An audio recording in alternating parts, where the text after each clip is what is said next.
Hello, my name is the Gammajack, and I'm back to talk about the Lords and Heroes choices in the Ogre Kingdoms book. Now, just before we start, I rather stupidly recorded the special characters video first and said once or twice, I will have explained this in the previous video. I can't remember what those things are, so if I miss anything out, please just comment underneath, tell me I'm an idiot, and then I'll do it in the core video or whenever. It shouldn't be a pressing issue because I ramble a bit, so the chances are I will actually say what it is anyway.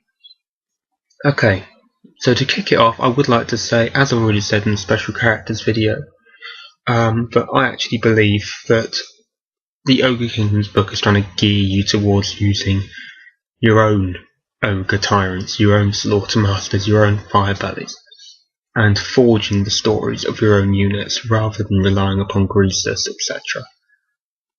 And I believe that the rules that they've given you in the book reflect this. So without further ado, I'll go straight out to the tyrant and the bruiser. For 100 points to 200-ish, the tyrant is exactly double the bruiser's points. They're decent, really. They're just what it says in the tins. A bruiser bruises stuff, and a tyrant is tyrannical. They're both physical attacking units. They run up and they beat you up, and they have the profile to do that. There aren't really many tricks to them.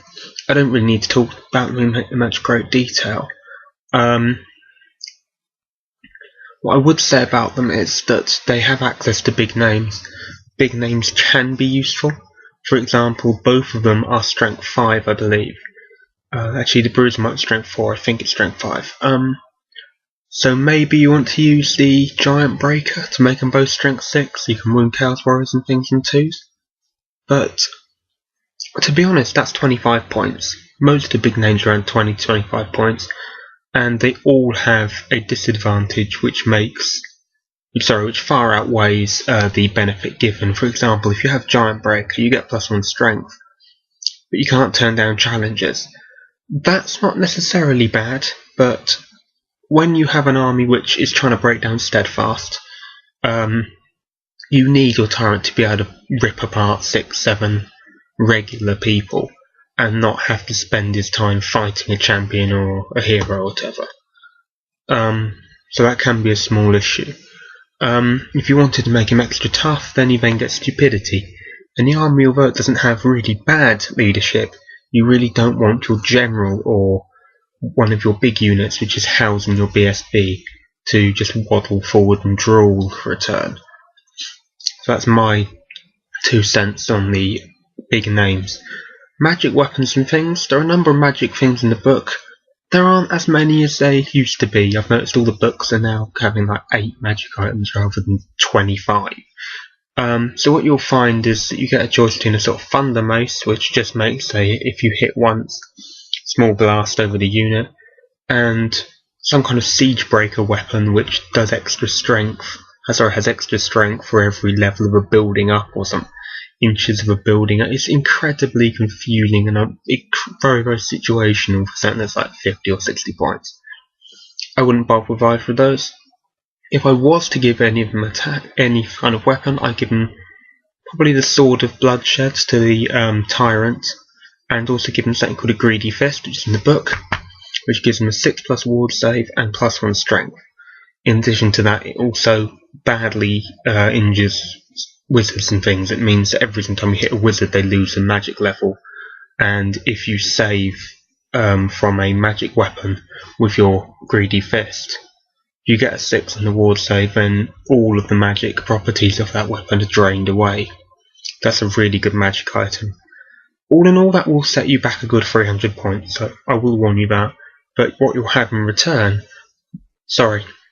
is a weapon skill 6, fear-causing monstrosity, which is strength 6 and has 8 attacks. So it will probably take off a rank of like a unit like Chaos Warriors, and it will badly damage a horde, especially if you want to really pay out and put down a unit for Dragonhide Banner. The Dragonhide banner is awesome. It's my favourite thing in the book. Sorry, my favourite magical equipment in the book. The basic idea of it is that on the turn you charge, your unit may re-roll all to hits, to wounds, and armour saves, ward saves, etc. of a 1. Which is really good if things like Mournfang Cavalry, but also when a lot of your army are wounding things on 2s. It means that those few hits you do get, just kill.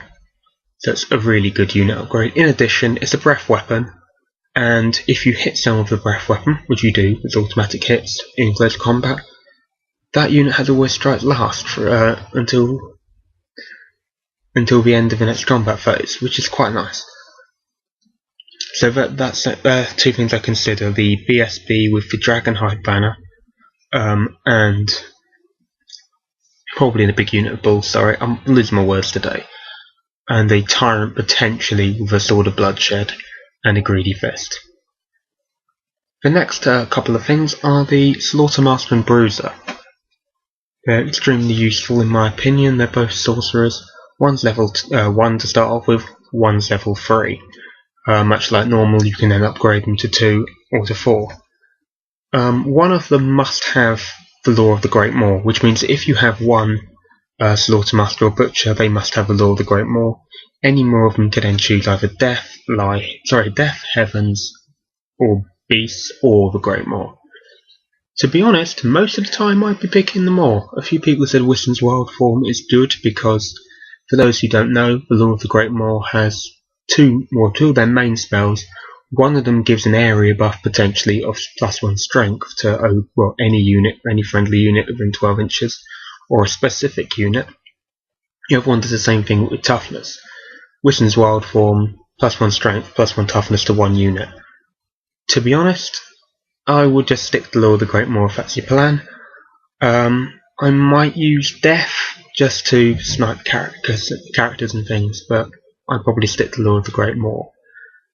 My opinion would be, if you're going to have either of them, you're probably not going to have a Tyrant or the Bruiser, whichever one. If you have the Lord one, you won't have the other Lord. If the hero, you probably won't have the other hero. With that in mind, to boost its combat effectiveness, not that it really needs boosting, you may want to consider the Greedy Fist, which will make him strength 5, so it can really eat through infantry. In addition to that, a Slaughtermaster can also have a great weapon or additional hand weapon. Sorry, a Butcher can have a great weapon, a Slaughtermaster can't. So they're really good in close combat for wizards. A wizard which is strength 6, great weapon, is nothing to be sneezed about, and it has a good number of attacks, 4 or 5. Other than that, I probably wouldn't tool it up that much, because it is going to die if you cheap being flamboyant with it, throwing it into combats, and that's not primarily what it's for. What I would suggest, however, potentially, is Fencer's Blades and Greedy Fist in close combat, because that gives a Slaughtermaster strength 5, Butcher strength 5, and weapons still 10.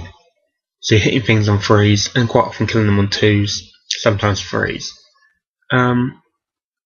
So you'll eat for a rank on a regular unit, or half a rank of a horde. Okay, the next one is the Hunter, just into the heroes that are remaining now.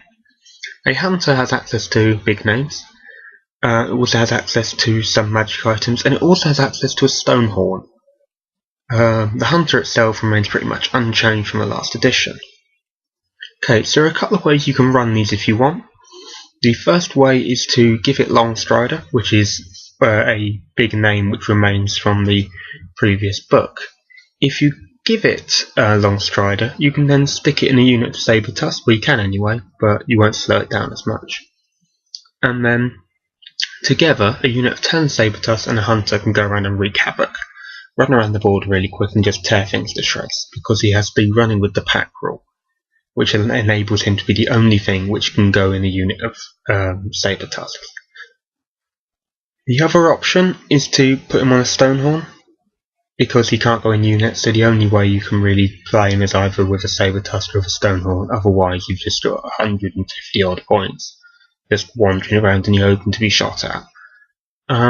if you put them on a stone horn, you might do that if you want to really use a stone horn, but you also like iron blasters, or you also like the thunder tusks. You don't really want to give up points when you don't have them in the rare choice area to lose. Unfortunately, doing so will set you back around 400 points. So for me, it's not a particularly attractive option. Okay, finally there's the Fire Belly. Weighs in somewhere around 120 points. He starts off with a few interesting special rules. The first is that he is a wizard which uses the law of fire. Starts off level 1, can be upgraded to level 2, but not 3 or 4. To be honest, I quite like this because it enables you to take someone really cheaply to Fireball.